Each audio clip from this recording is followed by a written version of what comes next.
नहीं हूं तो मैं जेल का तो मैं फनकार हो गया, हूं जेल का कट हो गया, मेरा ब्लॉग बदल दिया जान। तू वैसे भी फनकार है, तू वैसे भी फनकार है। अस्सलाम वालेकुम नाज़रीन, आपका मेज़बान मुजाहिद ने आपकी खिदमत में हाजिर है और आप देख रहे हैं एमएन पॉइंट।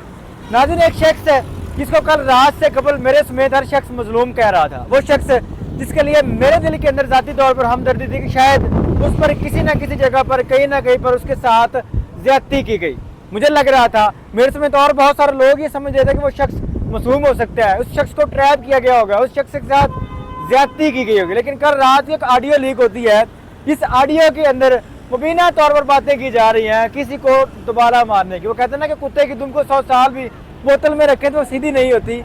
इसी तरह की एक एग्जाम्पल है कि एक शख्स को मर्डर के केस में जेल में रखा गया, वो जेल के अंदर बैठ के भी वही प्लान कर रहा जो कि वो करके गया, ना कि वो अल्लाह से माफ़ी मांगे, ना कि वो खुद को सुधारने की कोशिश करे, ना कि वो खुद सुधरे। मैं बात कर रहा हूँ एहसन शाह की, जिसकी कल रात एक ऑडियो लीक हुई, जिस ऑडियो के अंदर वो अपनी बीवी से बात कर रहा है और अपनी बीवी को वो ये चीज़ बता रहा है कि मैं बाहर आके ये करने वाला हूँ, मैंने जेल के अंदर पूरा ग्रुप तैयार कर लिया है, अब मैं बाहर आके ये वाला काम डालने वाला हूँ। वो शख्स जिसको मेरे समेत आप भी और मेरे बहुत सारे देखने वाले लोग शायद मजलूम समझ रहे होंगे, मेरे दिल के अंदर भी इस शख्स के लिए बड़ी हमदर्दी थी कि शायद ये शख्स, ये नौजवान, ये लड़का किसी न किसी जगह पर मासूम होगा। लेकिन नहीं, मेरी सोच, हम सब की वो सोचें शायद झूठी थी। वो लोग सच्चे निकले जो कि इसको कातिल कहते थे, वो लोग सच्चे निकले जो कि इसको गद्दार कहते थे, वो लोग सच्चे निकले जो कि इस शख्स को मैं कहता हूँ कि पैसे लेके बिकने वाला शख्स कह रहे थे। यहाँ मैं बात एहसन शाह की कर रहा हूँ जिसकी मुबीना ऑडियो लीक हुई। वो ऑडियो आप सुने, उसके बाद हम आगे बात करते हैं।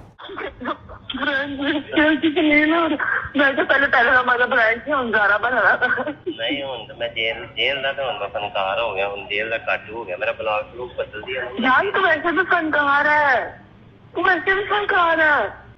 सर मैं जेल का फनकार हो गया। जान तू वैसे भी फनकार है। मैंने टीम बड़ी अच्छी बना दी। सबसे पहले मैंने सोचिए चले ना 1 महीने के अंदर ही मैंने तोहफा दे देना वो आपको, बड़ा जबरदस्त तोहफा दे देना। वो जो बदामी बाग वाला है ना जिसने मेरे साथ ड्रामा किया, पहले जाइए ना, मिल के जाए। पता है ना, नाम ना नहीं जाए, तेरे अपने का भी दोस्त है। हेलो, हाँ मैं सारा प्लान कर लेता, लड़के भी तैयार कर। कौन हो? तेरे पापा का दोस्त कौन है जो मुझे पकड़ के ले गया? हाँ पूरा सेट कर दिया इंशाल्लाह 1 महीने के अंदर ही। भाई एग्जाम है क्लियर।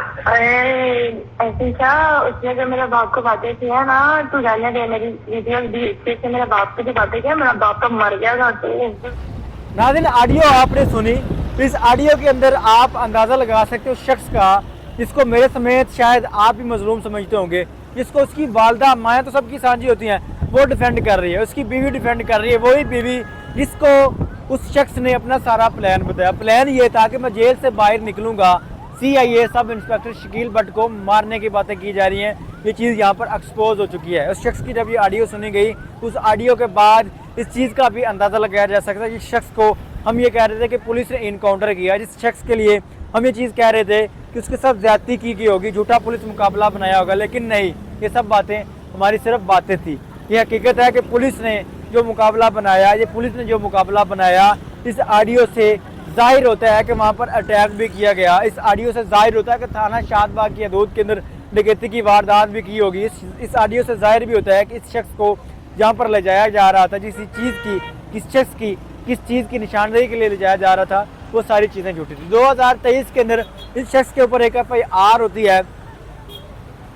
2023 के अंदर एक डकैती की FIR होती है जिसके अंदर 33,000 रुपया नकद और एक टेक्नो का मोबाइल जो है डकैती की वारदात के अंदर छीना जाता है। उस डकैती की वारदात के अंदर एहसन शाह को नामजद किया जाता है, एहसन शाह को पहचाना जाता है, एहसन शाह की शिनाख्त की जाती है, जिसके ऊपर CIA sub inspector Shakeel Bhatt साहब जो है वो इनको लेके जा रहे थे थाना शादबाग की हदूद के अंदर किसी चीज़ की निशानदेही के अंदर। साइयों वाला कब्रस्तान के पास जाकर पुलिस की रिपोर्ट के मुताबिक इनकाउंटर किया गया, हमला किया गया। इस ऑडियो के बाद इस चीज़ को तस्लीम करने को, अब दिल मानता है, इस चीज़ को तस्लीम करने को ज़हन सेटिस्फाइड हो चुके हैं कि वाकई हमला किया गया होगा, वाकई एहसन शाह को छुड़वाने की कोशिश की होगी, वाकई हमलावरों ने हमला किया होगा। आपने ऑडियो सुनी, ऑडियो के बाद आप इस चीज़ का फैसला कर सकते हैं, आप इस चीज़ को बेहतर जान सकते हैं। और आप इस चीज़ की राय भी ज़रूर देंगे कि हसन शाह मजलूम था, या हसन शाह के साथ जो हुआ वो हक था, या हसन शाह का जो इनकाउंटर किया गया वो राइट हुआ, वो सच्चा था या झूठा था। ये चीज़ आप लोगों ने नीचे कमेंट बॉक्स में लाजमी बतानी। और ऑडियो सुनने के बाद हसन शाह के बारे में क्या आपकी राय तब्दील हुई? अगर आप हसन शाह को मजलूम समझते थे, अब आपकी नज़र में हसन शाह क्या है, ये आपने लाजमी बताना।